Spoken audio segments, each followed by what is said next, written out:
Welcome to the MOEToday Manifestation Series. Ramadan Mubarak and Assalamu Alaikum, or peace be unto you. Today's series on manifestation is based upon the book. It's basically like a book club, right? Where we just really digging into this particular book called The Master Key System, written by Charles F. Hanaal. And this series is an extension of my brand, The Mind of an Entrepreneur Today, or MOEToday for short. And I developed this series back in 2011 and made it a part of my weekly radio broadcast. It became the foundation for the second half of the Mind of an Entrepreneur book. And so instead of publishing it as a book, I decided to recreate the series. So the Mind of an Entrepreneur brand of products and services explores mental strategies and offers free game on how to navigate the world of business. I offer a unique approach to business that combines traditional disciplines with consciousness.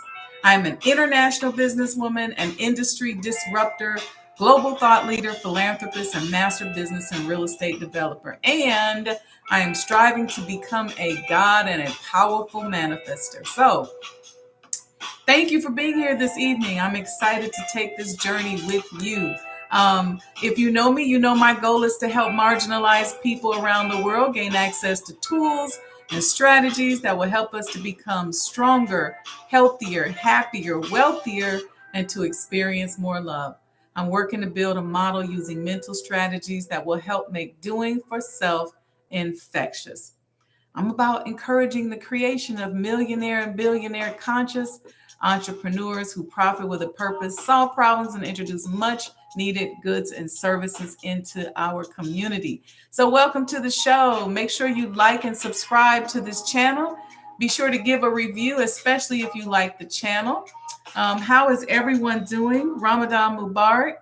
Y'all gotta let me know. I got my water way over there, but a sister thirsty today, so we're gonna be done early because I'm thirsty and hungry.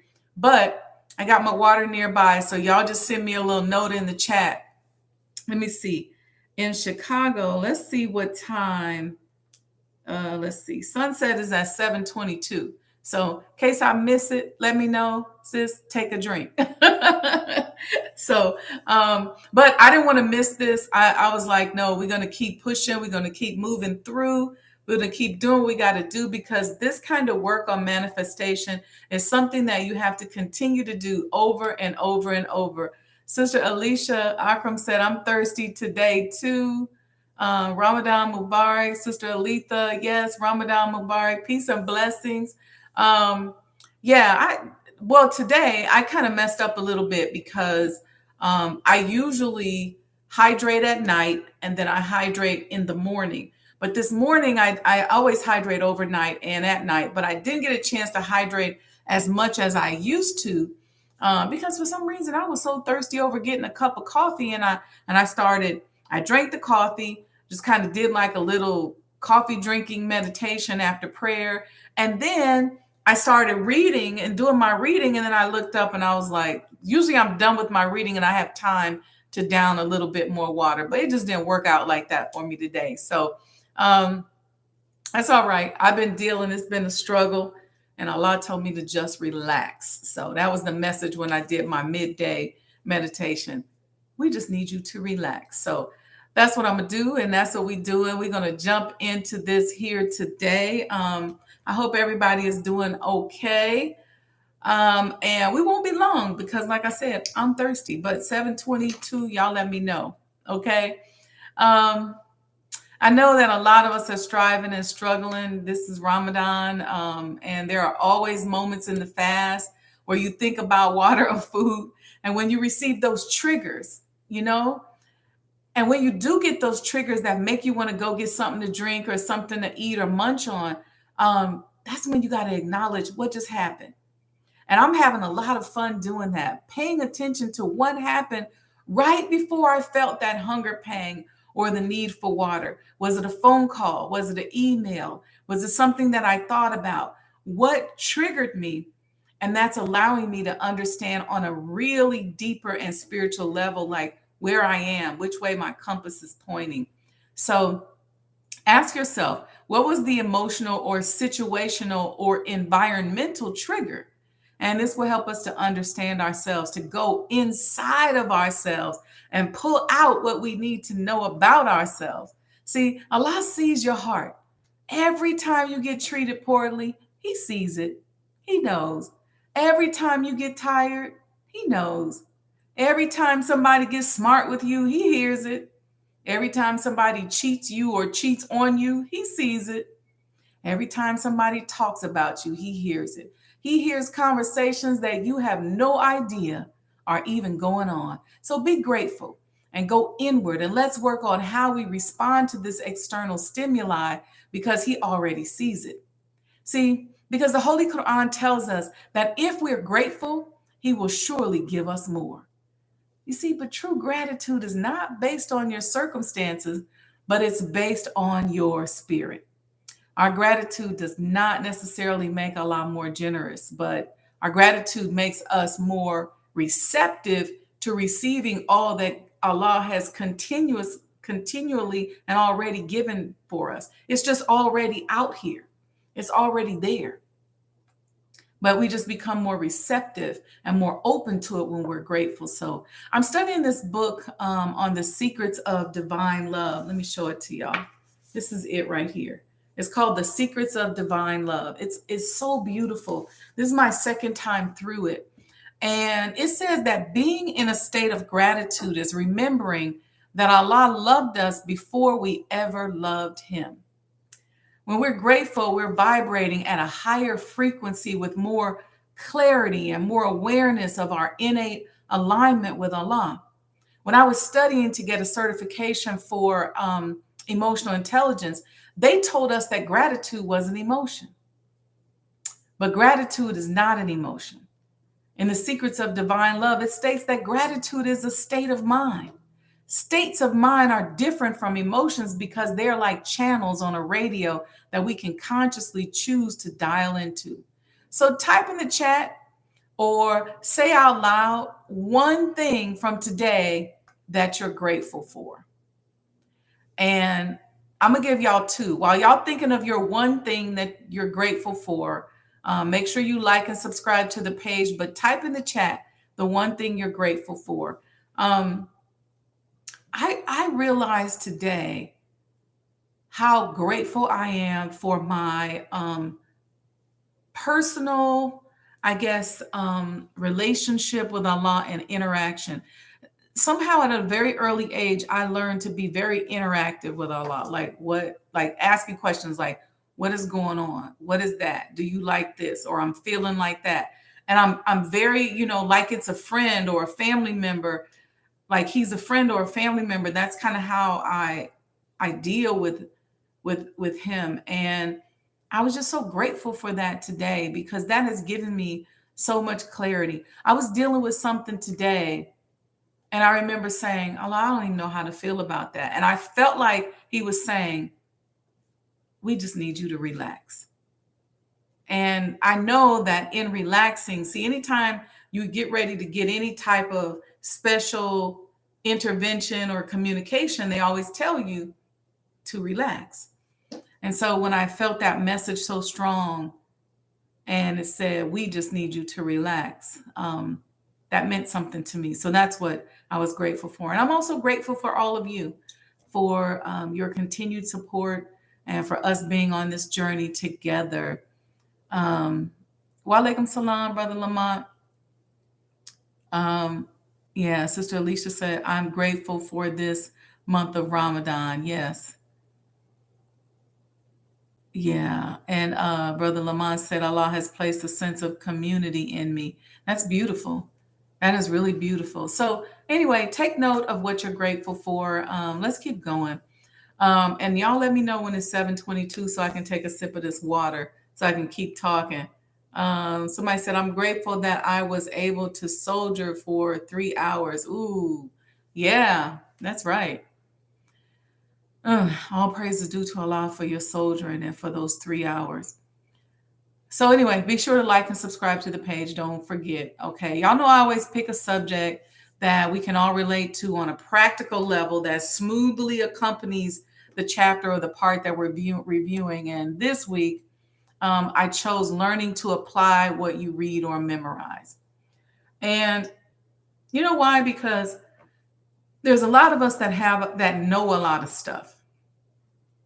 We just know things. But when it comes to using the things that we know to navigate our life or to run our life, some of us fall short. And in a sense, all of us fall short in that way, because it's like we know what we know over here, but then we live like we live over here. And even if we begin to adjust how we don't live all the way in accordance with what we know. And so the question is, do we really know it? And so that's why when I read through today's chapter or today's part, the one thing that I thought about was learning to apply that knowledge. So I want to read the intro to this part of this chapter, which I found exceptionally interesting. Part 12, it says, it starts like this. In the fourth paragraph, you will find the following statement. You must first have the knowledge of your power. Second, the courage to dare. Third, the faith to do. If you concentrate upon the thoughts given, if you give them your entire attention, you will find a world of meaning in each sentence and will attract to yourself other thoughts in harmony with them. And you will soon grasp the full significance of the vital knowledge upon which you are concentrating. Knowledge does not apply itself. Type that in the chat. Knowledge does not apply itself. Okay, we got one more. Letha says, I'm grateful for an all-day training I participated in today that expanded my heart, mind, and mission in my business. It expanded my thought process. All praises due to Allah. That's beautiful. So type in the chat, knowledge does not apply itself. Knowledge does not apply itself. We as individuals must make the application, and the application consists in fertilizing the thought with a living purpose. So you got to live life. You got to live. You can't sit in the classroom, sit in the church, sit wherever you sitting in the synagogue, in the mosque, and just go, I know all this stuff. But knowledge doesn't apply itself. We must make the application, and the application consists in fertilizing those thoughts and those things we learned with a living purpose. The time and thought which most persons waste in aimless effort would accomplish wonders if properly directed with some special object in view. In order to do this, it is necessary to center your mental force upon a specific thought and hold it there, to the exclusion of all other thoughts. So you want to focus. If you've ever looked through the viewfinder of a camera, you found that when the object was not in focus, the impression was indistinct and possibly blurred. But when the proper focus was obtained, the picture was clear and distinct. See, this illustrates the power of concentration. You can't be all over the place. All these flight of ideas, you got to settle down and focus. Unless you can concentrate upon the object which you have in view, you will have but a hazy, indifferent, vague, indistinct, and blurred outline of your ideal, and the results will be in accordance with your mental picture. So if you all over the place, then your results will be all over the place. It's really just that simple. All right, so here's some powerful excerpts. Let me go through these. I want to read some excerpts from the book that just kind of jumped out at me and resonated. And normally when I read the book or I start something like this, I have a technique that I use that kind of tells me if something really resonates or not. And here's a few. There is no purpose in life that cannot be best accomplished through a scientific understanding of the creative power of thought. Type that in the chat. The creative power of thought. So if you're sitting there thinking negative stuff, you think you're going to just get away with thinking and dogging people out in your mind and negative thoughts? That ain't going to happen. The next excerpt is, this power to think is common to all. Man is because he thinks. Man's power to think is infinite. Consequently, his creative mind is unlimited. And, some of these old school books, they use the word man, but I'm going to read that again and I'm going to change the pronoun just so that it resonates with everybody. The power to think is common to all.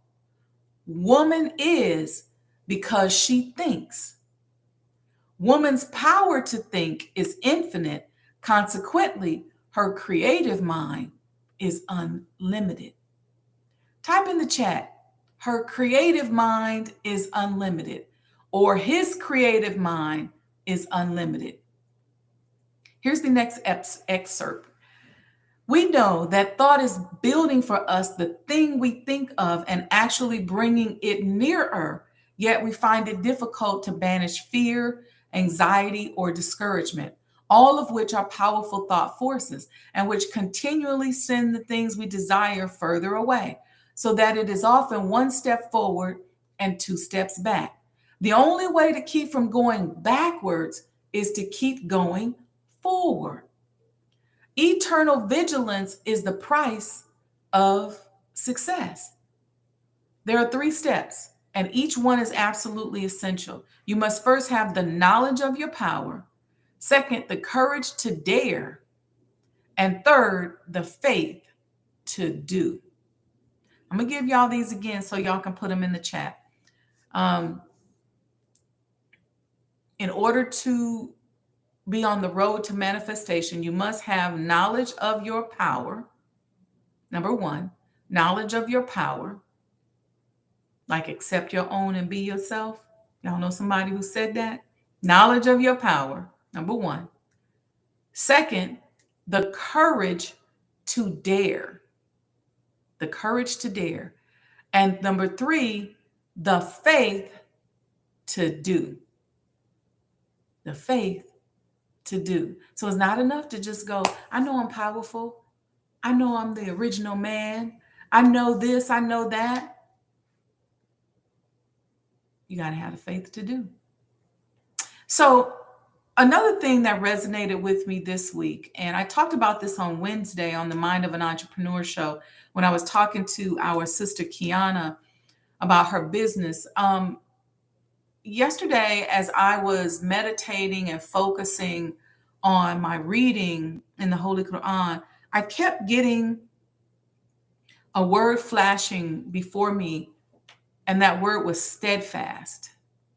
Steadfast, steadfast, steadfast. And it just kept coming to me. And it's like I kept reading it. And then when I was studying the secrets of divine love, it kept talking about steadfast. And I went and looked it up. It said steadfastness is defined as having a firm loyalty or constant and unswerving dedication to something or someone. And then interestingly enough, we did the MOEToday series on Black Muslim businesses. And I started talking to Sister Kiana, and she started talking about the steadfastness of her family. She didn't use the word, but the way she described them, like they was ride or die. She started talking about her own personal steadfastness. And I just found it very powerful that word came to me. The Holy Quran says only those who are steadfast in patience, only those who are blessed with great righteousness will attain to such goodness. That's Surah 41 and 35. And the Holy Quran stresses the need for us to all understand patience in order to attain goodness. Did y'all know that in the Bible, the word steadfast is mentioned 196 times in the Old Testament and 127 times in Psalms alone, in the book of Psalms alone? I didn't get to calculate or look up how many times it's mentioned in the Holy Quran, but I just thought that was interesting.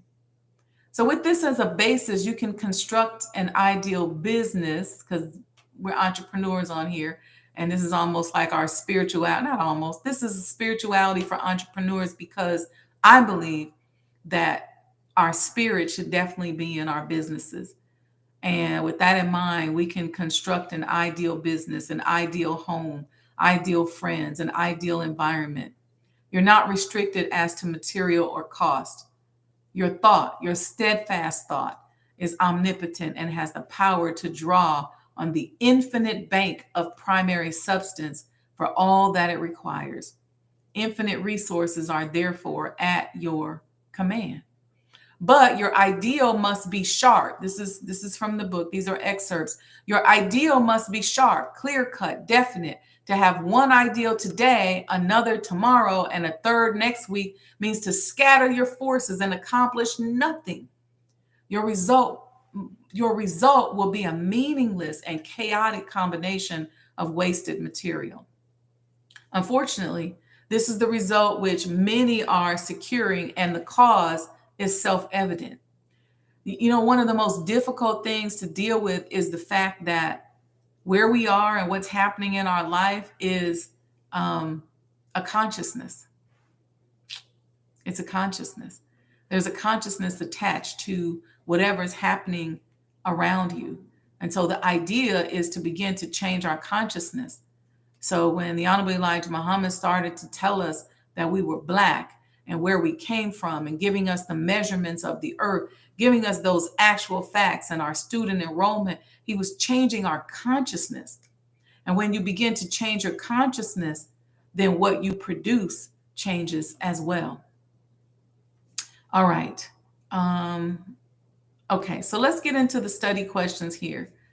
How may any purpose in life be best accomplished? These are the study questions from part 12. And number 111, the questions are all numbered consecutively, and we are on part 12. It's almost dark, and there's this bird like over here snapping outside my window. I guess he likes what we're talking about tonight, or she likes it. How may any purpose in life be best accomplished?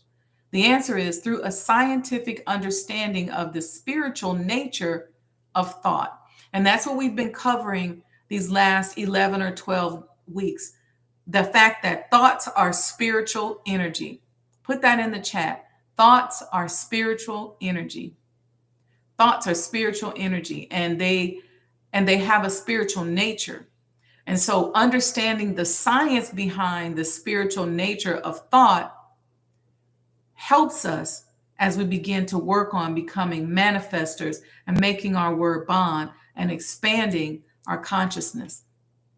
Number 112 says, what 3 steps are absolutely essential? Well, we just put that in the chat, right? We said number 1, knowledge of our power. Number 2, the courage to dare. And number 3, the faith to do. Those are the 3 steps that are essential. Number 113 says, how is the practical working knowledge secured? The answer is by understanding of natural laws. See, one of the things that we learn for those of us that are Muslim followers of the Honorable Elijah Muhammad and the Honorable Minister Louis Farrakhan, we understand or we're working to understand the basis of our teachings, which are the natural laws of the universe, which are given to us in supreme wisdom in a number of different forms. When we begin to understand those laws and apply those laws and that knowledge to our everyday life, because remember, the knowledge has to be applied in order for us to get the benefit from it, then that helps us, gives us a working knowledge. You know how you have a working hypothesis when you're trying to solve a problem, or a working thesis when you're writing something out. That gives us a working knowledge or a foundation of how in which we conduct our lives. But we got to get out there and live. You got to know what it's like to go among people who are eating and drinking all day, but you on Ramadan. How else are you going to know how strong you are? You have to know what it's like to practice in the midst of people who are not practicing what you practice. And you got to be okay with that and be comfortable with that and learn how to work that out. Because otherwise, when we're talking to people, we just come off very pious and self-righteous. Number 114, what is the reward of an understanding of these laws? And the answer is a conscious realization of our ability to adjust ourselves to divine and unchanging principle. A conscious realization of our ability to adjust ourselves to divine and unchanging principles. We just talked about that. Number 115, the question says, what will indicate the degree of success with which we meet? The degree in which we realize that we cannot change the infinite, but must cooperate with it. Ooh. See, we have to look at the knowledge, the supreme wisdom, the knowledge of God, the knowledge of Allah, the knowledge of the universal laws as the basis, unchangeable laws. And then what we want to do is then align ourselves and comply with those laws. And then we'll begin to reap benefits. See, because when you don't do that and you're in business, then you got to figure out how to scheme, how to scam, how to beg, how to cheat your customers. What we're talking about is lining yourself up with these laws of the universe. That just resonated with me. All right. Number 116. I'm extra sensitive during Ramadan, so y'all have to excuse me. 116. What is the principle which gives thought its dynamic power? The answer is the law of attraction, which rests on vibration, which in turn rests upon the law of love. Thought impregnated with love becomes invincible. Y'all know y'all got to write that in the chat. Thought impregnated with love becomes invincible. Y'all know I'm big on that love thing. I believe everybody should have somebody in their life that spoils them. Love is a superpower. But look, thought impregnated with love becomes invincible. Why is this law irresistible? The author asks. And the answer is because it is a natural law. All natural laws are irresistible and unchangeable and act with mathematical exactitude. There is no deprivation or variation. We have a statement that we say in the Nation of Islam that says Islam is mathematics and mathematics is Islam. Put that in the chat. Islam is mathematics and mathematics is Islam. And the author here says, why is this law irresistible? And his answer is because it is a natural law. All natural laws are irresistible and unchangeable and act with mathematical exactitude. There is no deviation or variation. Number 118, the question is, why does it sometimes seem to be difficult to find the solution to our problems in life? Let me read that one again. Why then does it sometimes seem to be difficult to understand the solution to our problems in life? And the answer is for the same reason that it is sometimes difficult to find the correct solution to a difficult math problem. The operator is uninformed or inexperienced. That's interesting.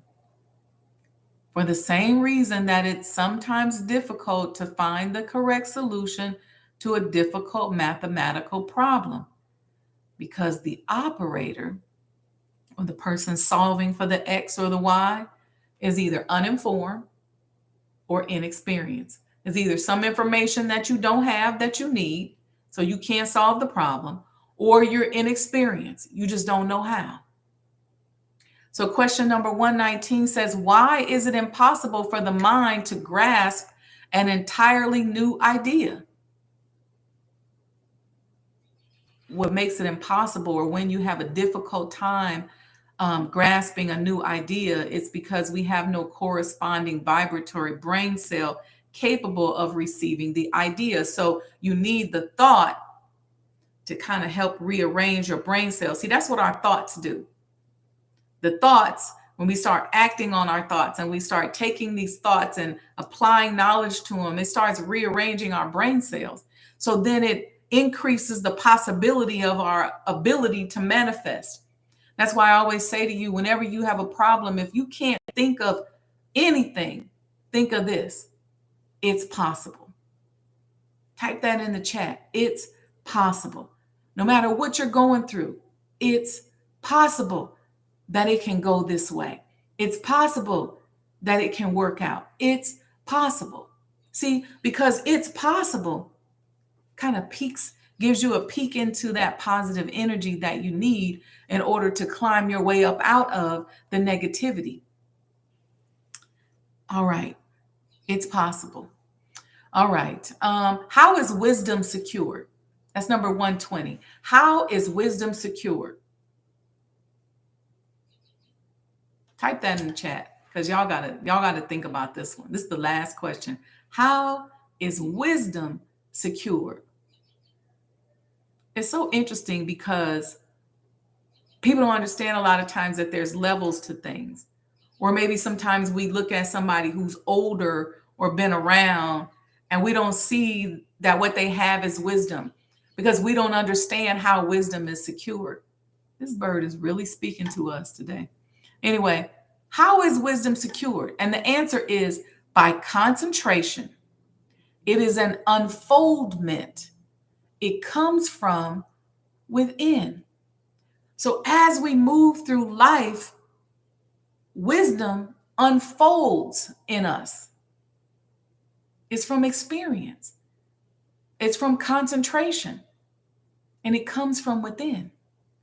Because a lot of times you'll be like, I've seen this before. Oh, I've seen this before. I recognize that. I've been through this before. See, that's wisdom. Don't diss people that have wisdom. People can be wise and be younger than you. But don't diss the wisdom. All right. So here we go. Here's our exercise for this week.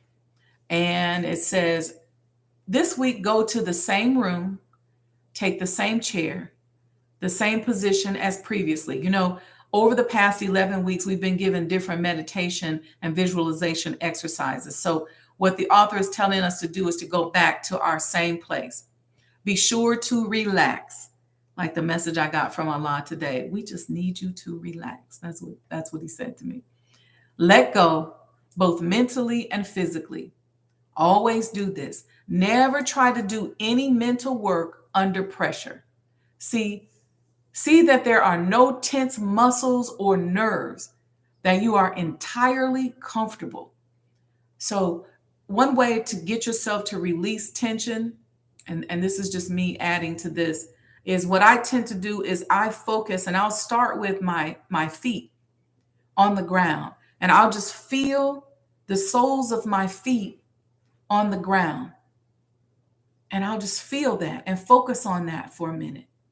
And then as I begin to move my thought up my foot and up my leg, I visualize the tension leaving it.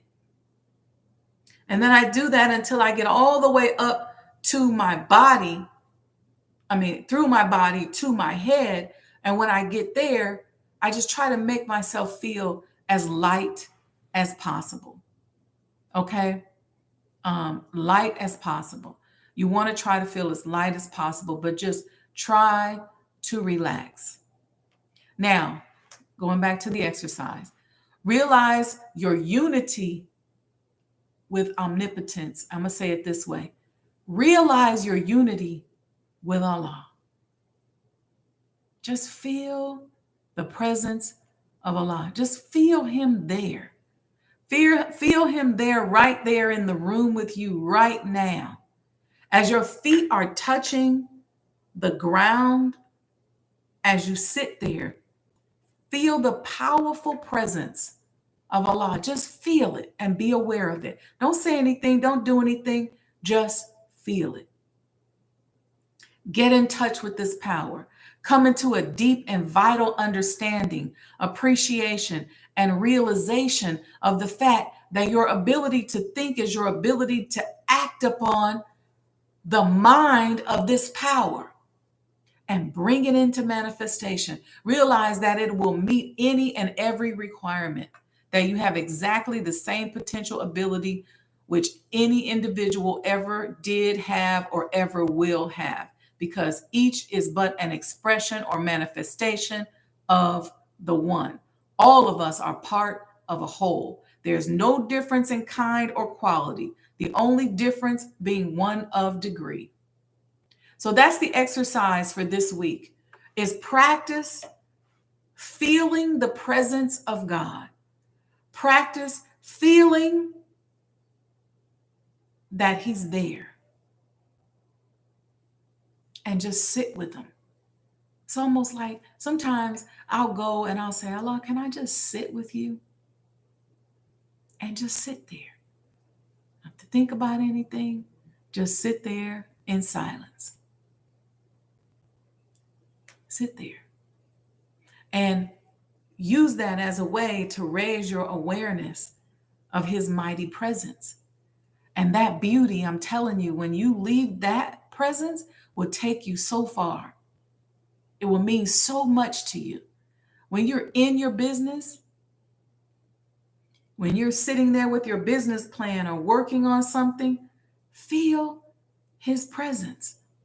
And in feeling that presence, you're going to get different ideas for your business. You're going to figure out what direction you need to go in.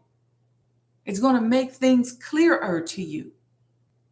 So when you're looking for clarity on something, when you're looking for certainty on something, when you're looking to gain some confidence, just sit and feel that presence.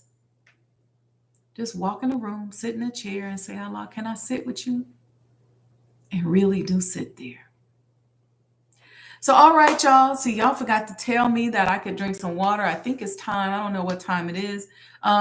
Anyway, thank you to all of you in the chat. Remember, do not chip and dip me. Make a donation. Cash App, $MOEToday. Somebody type that in the chat, $MOEToday, $MOEToday. I'm giving you information that people are paying thousands of dollars for. And my industry is giving me a hard time. But I understand that many of us are not at the point where we can afford to pay $500, $5,000, $50,000 for these types of courses. I say that to you every week. Create the flow in your life. I don't care how much you give to me or to somebody, but get in the habit of when you receive something of value that you give something of value. Don't receive something of value and hold it like you stole it or like you ain't gonna never get nothing else before. Open up and give. Stay in the receptive and the giving mode. When you're in need, you should give.